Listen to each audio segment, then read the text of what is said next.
Bonjour à tous, c'est Trading Life. On se retrouve aujourd'hui pour une nouvelle vidéo. Une vidéo, du coup, ce sera sur les erreurs techniques et psychologiques à bannir pour être rentable en trading. Donc voilà, ce sera pas les graphiques aujourd'hui, ce sera que de la théorie. Donc on va commencer tout simplement. Non, avant tout ça, je veux vous remercier du coup pour les abonnés, pour les likes, etc. Voilà, n'hésitez pas à liker si vous aimez mon contenu. Abonnez-vous, voilà. Il y a plus de la moitié de gens qui regardent mes vidéos qui sont pas abonnés, qui regardent mes vidéos souvent en plus, donc pour pas rater les vidéos, abonnez-vous, hein. Ça coûte rien, c'est gratuit. Et voilà, merci beaucoup en tout cas, et on passe à la vidéo. Donc, on va commencer par donc les premières erreurs. Donc, il y a prendre trop de positions en même temps. C'est-à-dire, on a notre stratégie, on regarde les graphiques, on se dit ok, c'est bien, nickel, avec ça, on se croit trop fort et tout, on se dit vas-y, je vais prendre ça en vente, je vais prendre ça à l'achat, etc., etc.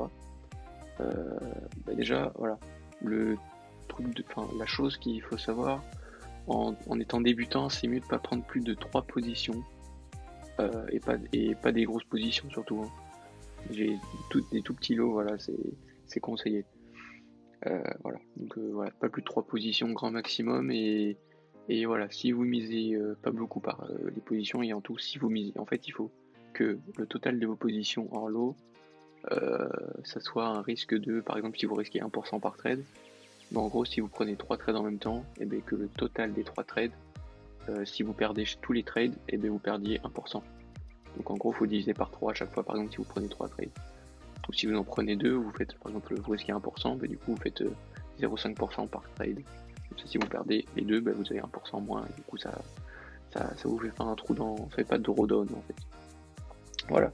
Donc, il y a aussi prendre plusieurs trades avec la même devise. Donc, par exemple, USD-JPY et GBP-USD. Donc, vous voyez, c'est pas dans le même sens. Selon si ça monte ou ça descend, le cours, il va monter ou descendre.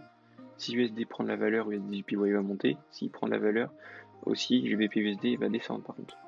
Ça fait un peu, ça fait un effet de balance en fait. Voilà, celui qui a le plus de poids dans telle direction, et ben en gros ça va aller dans cette direction-là quoi. Voilà, c'est comme les forces en physique, je sais pas si vous savez, mais voilà, si vous poussez à droite vers le haut et à gauche vers le bas, et ben ça va totalement aller dans le sens anti-horaire du coup. Et inversement en sens horaire, gauche vers le haut et à droite vers le bas. Voilà. Donc voilà, après il y a ne pas miser exactement ce qu'on a planifié du coup dans notre système de trading. C'est-à-dire, par exemple, voilà, on s'est dit on mise 1% par trade. Et ben si on justement on respecte pas ça, à la longue ça va pas être très bon. Il y a aussi mal gérer ses émotions devant un mouvement brusque, incontrôlable. Donc c'est-à-dire voilà des grosses impulsions, des grosses bougies, etc. Quand on est toujours devant les graphiques, déjà ça c'est une erreur que j'ai pas noté ici. Mais surtout voilà, restez pas toute la journée dans les graphiques quand vous avez pris une position. Après vous faites ce que vous voulez pour analyser, vous mettez le temps qu'il faut. Mais dès que vous avez lancé les trades, oubliez. Faites autre chose, jouez à la console, allez vous balader, faites une autre activité ou allez au travail, à l'école, voilà, tout simplement. Mais en tout cas, évitez de regarder vos graphiques. Après, vous pouvez aller regarder vos positions de temps en temps dans la journée, mais pas être toujours dessus à regarder chaque mouvement, ça sert absolument à rien, et vous allez faire des bêtises. Donc voilà, comme des bêtises comme couper les liens trop tôt et laisser les pertes tourner. Ça, c'est tout le monde. Il y a beaucoup, beaucoup de gens, il y a 99,99% des débutants qui font ça. C'est un chiffre, c'est un de mes chiffres que j'ai dit comme ça. Donc voilà, c'est pas réel. Mais bref, euh, en tout cas, il y a beaucoup de gens qui font ça. Et c'est normal. Voilà, si on regarde, par exemple, j'ai un livre que je lis en ce moment qui dit que euh, on a, au niveau de la valeur sentimentale, on est plus touché quand on a une perte de 5 euros qu'un gain de 5 euros par exemple. Vous voyez le sentiment de que ça soit positif ou négatif. En fait, quand vous perdez 5 euros, vous êtes plus touché négativement que vous êtes touché positivement quand vous gagnez 5 euros. Donc voilà, c'est comme ça. Sauf que le truc, c'est que on laisse les gains pas tourner, on les laisse pas tourner en fait. Donc voilà, hein, on clôture ce qu'on a maintenant et en fait on préfère arrêter, clôturer ce qu'on a là pour éviter de peut-être qu'il y ait un retournement. Mais après il y a d'autres situations, il y a d'autres moments comme on peut faire d'autres choses à faire, par exemple comme le break-even, voilà, vous clôturez une petite partie, vous laissez couler l'autre, et puis voilà, après vous pouvez faire du trading stop, c'est-à-dire à chaque fois qu'il y a un rebond sur un niveau spécial, par exemple à la hausse, ça casse une résistance, ça fait pullback dessus, ça part. Vous pouvez mettre le stop loss sous ce retest par exemple. Voilà, et puis à chaque fois qu'il y a un mouvement comme ça, vous montez le stop loss, et puis si ça touche, vous serez en bénéfice. Voilà. Donc après, il y a ne pas prendre assez de temps pour analyser. Donc voilà, hein, quand on dit bon bah on va faire ça, c'est pareil, ça va avec le premier exemple. La première erreur en fait, quand on prend pas assez de temps, hop, on prend trop de positions, tac tac tac, on va absolument trader maintenant, alors qu'il n'y a pas d'opportunité. Et du coup bah voilà, hein, on n'analyse pas ou on analyse mal parce qu'on se dit oh c'est pas grave si ça c'est dans ma stratégie, là ça y est pas, bon c'est pas grave, ça va. Des fois ça le fait, on peut le faire, j'ai sûrement gagné quoi. Alors qu'en fait ben, non. Non, non, non. Les marchés, ils comprennent l'inconscient et ils vous font stopper vos trades directement. Et donc voilà. Le trade du coup par rapport à ça, c'est ne pas se faire assez confiance. Donc vous prenez une position, vous êtes en plein milieu de la position, vous savez pas quoi faire. Et bien, soit vous faites un BE, soit vous laissez, etc. Mais il faut se faire confiance. Si vous avez pris le trade à un moment donné, c'était pas pour rien. Voilà. Donc après avec l'expérience, vous savez si c'est des bons trades ou pas. Après il faut toujours essayer parce que si vous ne savez pas, vous saurez pas si vous serez gagnant ou pas. Donc voilà, mais surtout toujours se faire confiance. Voilà, on n'a pas pris un trade pour rien, il faut toujours laisser jusqu'au bout. Et après ça passe pas, on apprend de ses erreurs. Donc on va passer à la deuxième diapo du coup. Donc une autre erreur, après un stop loss, ne pas chercher en fait à savoir pourquoi il y a eu un stop loss. Voilà, on a eu un stop loss, au lieu de te dire vas-y, nul, j'ai perdu. Et bien la chose qu'il faut faire c'est d'aller sur les graphiques. Par exemple, je sais pas moi, tous les trades de la semaine, vous les faites, vous perdez, bon ok. Et tout le week-end, enfin le week-end en tout cas, vous retournez sur les trades de la semaine et vous cherchez pourquoi il y a eu un stop loss, vous cherchez, voilà, vous faites un backtest par exemple de la stratégie, vous vérifiez bien si tout était bon par rapport à la stratégie, tout était correct et tout ça. Et donc vous saurez si l'erreur, si vous avez fait une erreur, ou soit c'est le marché tout simplement qui a été dans le mauvais sens. Mais vous aviez très bien analysé de base.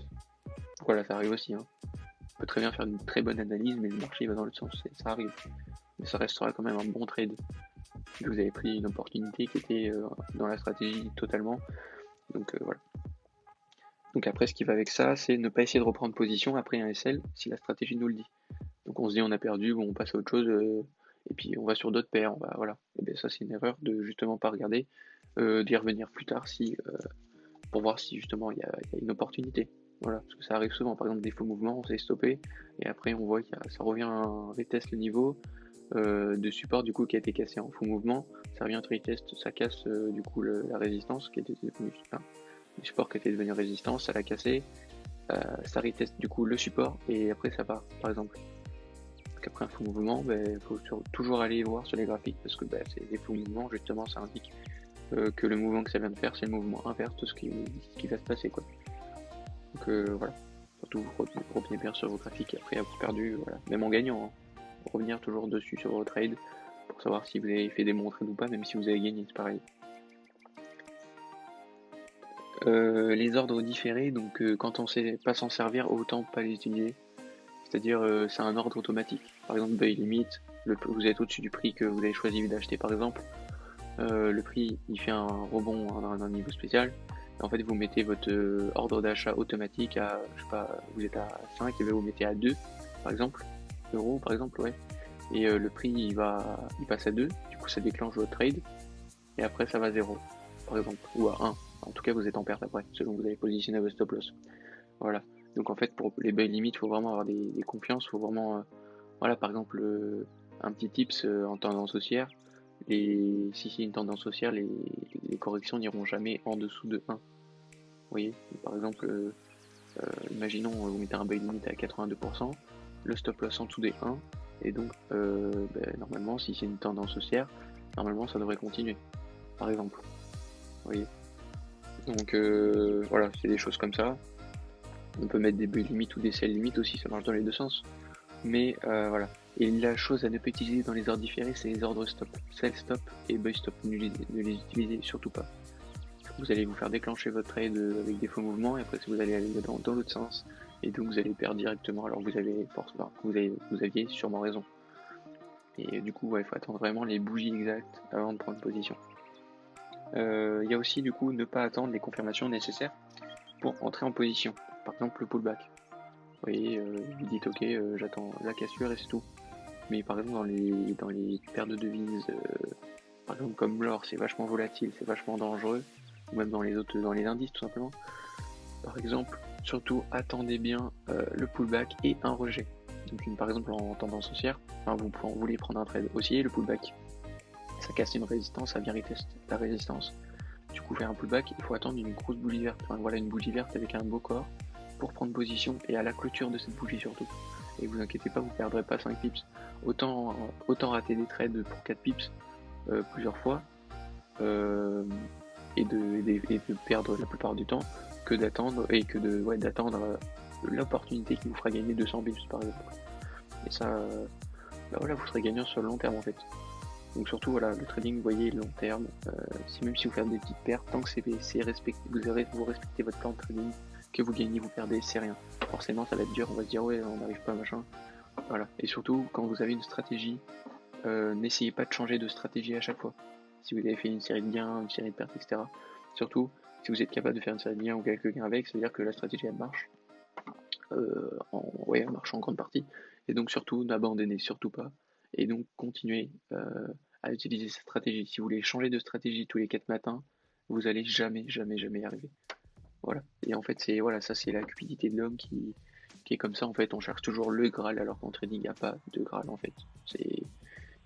Faut gagner la plupart du temps avec un risk ratio le plus grand possible, et du coup perdre pas beaucoup et gagner peu ou beaucoup. Et là vous serez en bénéfice sur le long terme tout simplement. Donc voilà, c'est très important. Voilà ce que j'avais à vous dire. Donc en tout cas merci pour avoir regardé la vidéo. Abonnez-vous, likez, et voilà, dites-moi dans les commentaires si vous faites déjà ces erreurs. Et surtout voilà, essayez de les enlever, de plus les refaire une par une. Vous voyez, si vous faites ces erreurs là que j'ai marquées ici, ou même si j'ai oublié des erreurs, essayez de les noter dans les commentaires, ce sera vachement sympa, voilà, pour faire partager aux autres justement qui regardent la vidéo. Et pour partager aussi à moi, comme ça je pourrais le rajouter dans la vidéo, ou voilà, l'erreur à pas faire.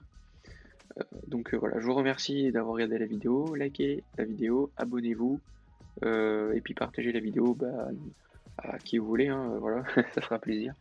Et puis voilà, donc abonnez-vous, et puis je vous dis à samedi pour une nouvelle vidéo. Et puis voilà, allez, bon trade à tous les gens, au revoir.